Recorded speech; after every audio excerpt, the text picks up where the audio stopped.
eu faço com toda a minha equipe de colaboradores, desde o primeiro momento que eles começam a trabalhar comigo, eu faço uma entrevista com eles e falo, escreve nesse papel aqui 3 objetivos que você tem de médio a longo prazo. E a gente vai buscar isso aqui junto, mas você tem que olhar isso aqui todos os dias e você tem que mirar isso aqui todos os dias, tem que entender o porquê você levanta da cama todos os dias. Uhum. Né? E eu também tenho esses 3 pontos, e um deles é viajar o mundo inteiro e mostrar realmente o que o jiu-jitsu pode impactar a vida das pessoas e da sociedade, como uma ferramenta de transformação. Então é exatamente isso. Essa é a missão, uma das missões que eu tenho hoje, depois que eu entendi o que é a arte marcial e o quanto ela pode beneficiar as pessoas e uma sociedade. Tá? Obviamente eu digo que a gente não tem o poder imediatamente de mudar um mundo de 7,5 bilhões de pessoas, mas a gente tem o poder de mudar o nosso mundo. O mundo daquelas pessoas que nós gostamos, de que nós temos acesso. Por que você quer fazer a propaganda daquilo que é bom para você? Porque te faz muito bem, você quer o bem daqueles que você gosta. Sim. Você quer o bem da tua esposa e teus filhos. Então, por isso que você quer que eles vivam aquilo que você vive. Né? Então, por isso que eu falo muito que as pessoas têm que, os líderes têm que se aperfeiçoar nisso e ter esse entendimento o mais rápido possível, para que eles possam oferecer esse tipo de situação que ocorreu na sua vida, na vida da maior parte das pessoas. Porque nós somos formadores de opinião, nós somos líderes de comunidades. E nós lideramos pessoas fortes. Né? Nós lideramos pessoas fortes capazes de construir um mundo forte. Né? Então hoje nós conseguimos, através da arte marcial, fazer com que você seja um empresário melhor, você seja um pai melhor, você seja um marido melhor. Um cidadão melhor, Um cidadão para a melhor. sociedade. E que você, através da tua autoconfiança, da tua autoestima, nunca aplique as técnicas que você sabe de luta fora do ambiente de treino. Perfeito. Mas que elas, ao mesmo tempo, te transformem na pessoa mais forte que você poderia ter sido. E o forte, na verdade, ele não utiliza essas técnicas fora do tatame, ele utiliza dentro. Né? E o jiu-jitsu, como já dizia o grande mestre Helio Gracie, ele foi construído para as pessoas fracas, não para os fortes. Formar um bochecha não é difícil, cara. Formar um Felipe Endro não é difícil. Né? Formar um campeão mundial não é tão difícil quanto você tirar uma pessoa com depressão do quarto escuro. Não é quanto você pegar uma pessoa super obesa e transformá-la numa pessoa saudável. Não é tão difícil enquanto pegar uma pessoa que utiliza drogas para vencer as drogas.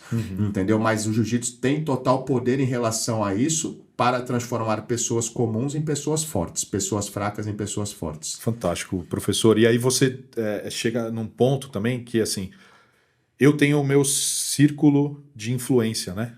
Minha família, meus amigos e tal.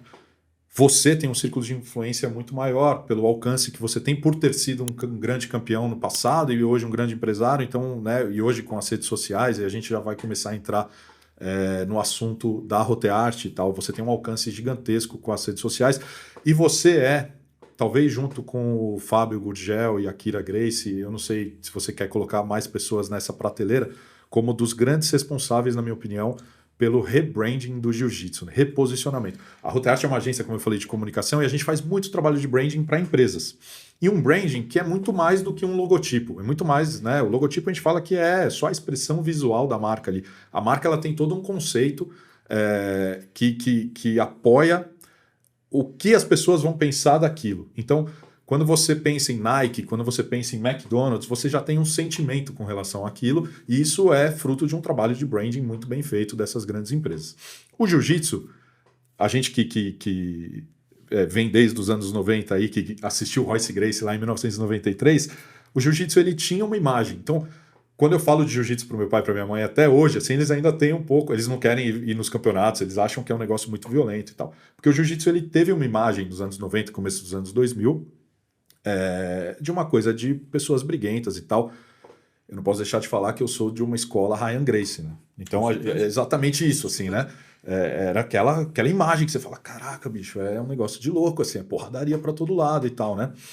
E nesse ambiente, obviamente, jamais a minha esposa e meus filhos estariam treinando. E jamais você da Zenit estaria conversando comigo, da Gracie Morumbi, de uma forma fraternal, para usar uma palavra que você usou.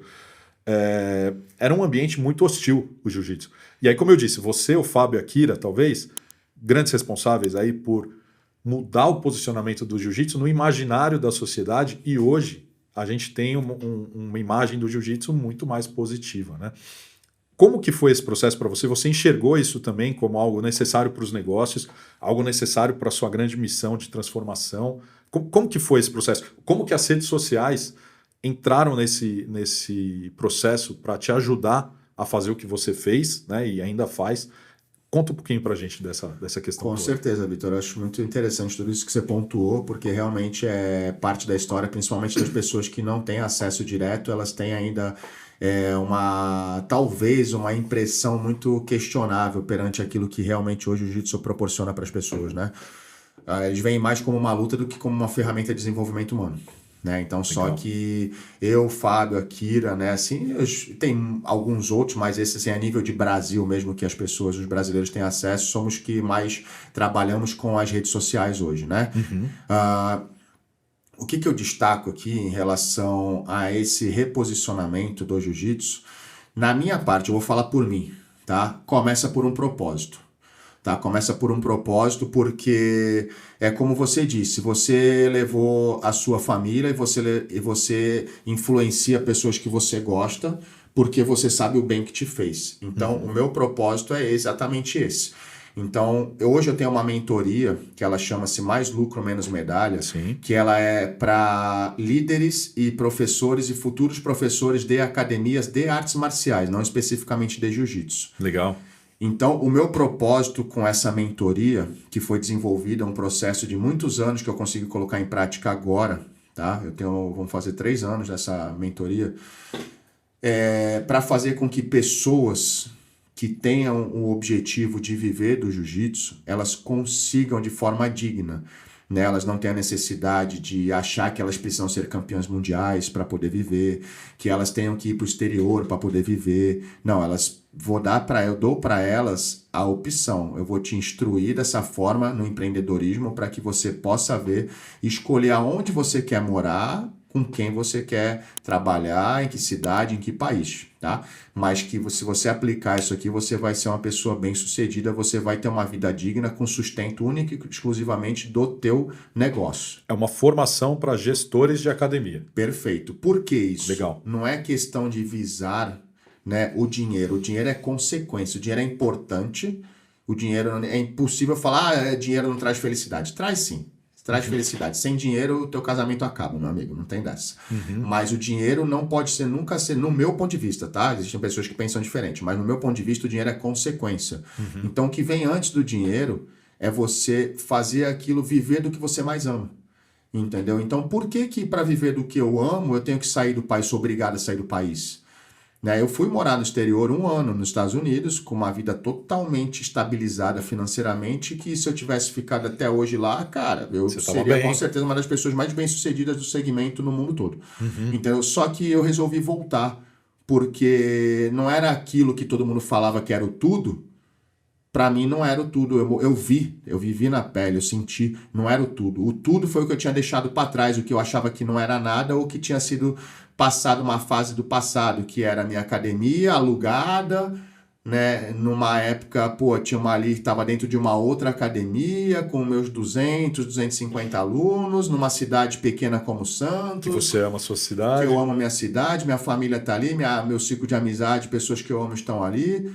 E eu tive que escolher entre amores da minha vida, abdicar daquilo para buscar o próximo passo na minha carreira profissional. E eu cheguei lá, eu vi que aquilo não me supria, que eu só tinha chegado lá pelo embalo da falta de pensamento, né? E que a comunidade, a cultura me direcionou para lá, eu nunca parei para pensar se era certo ou se era errado.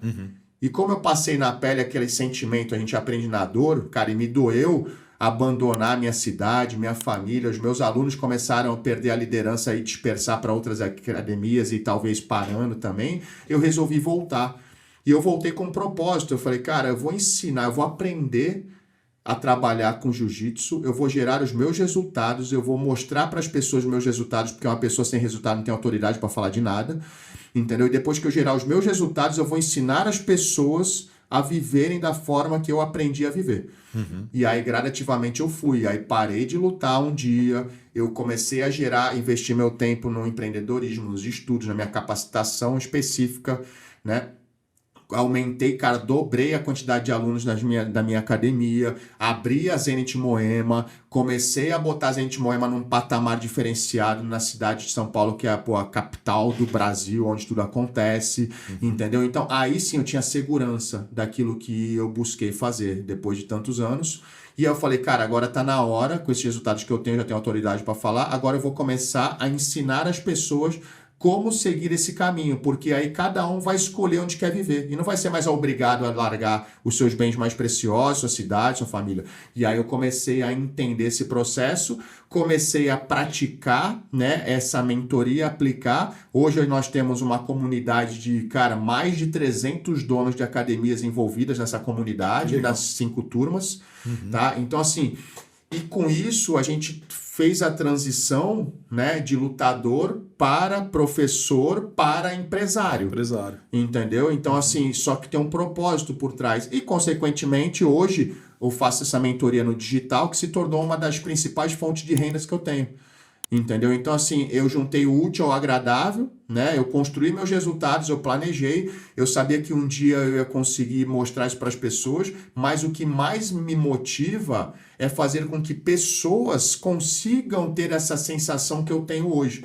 Entendeu? De falar, caramba, você acabar uma turma de mentoria e você ouvir feedback de falar que, pô, em 6 meses a pessoa dobrou o faturamento da sua academia, um pai de família, que hoje eu ensinei para ele que se ele trabalhar junto com a esposa dele e com os filhos dele na academia, ele vai construir um ambiente familiar em que vai atrair mais famílias para aquele local. Consequentemente, é muito prazeroso você viver num ambiente onde só existem famílias, entendeu? E, consequentemente, no lado business, você acelera um processo muito grande de captação, porque se você age em cima de um familiar e você trabalha com famílias, você tem mais clientes em potencial ao redor ali que são leads quentes. Sim. Entendeu? Então você está acelerando o processo devido a um bem-estar, a um propósito muito grande.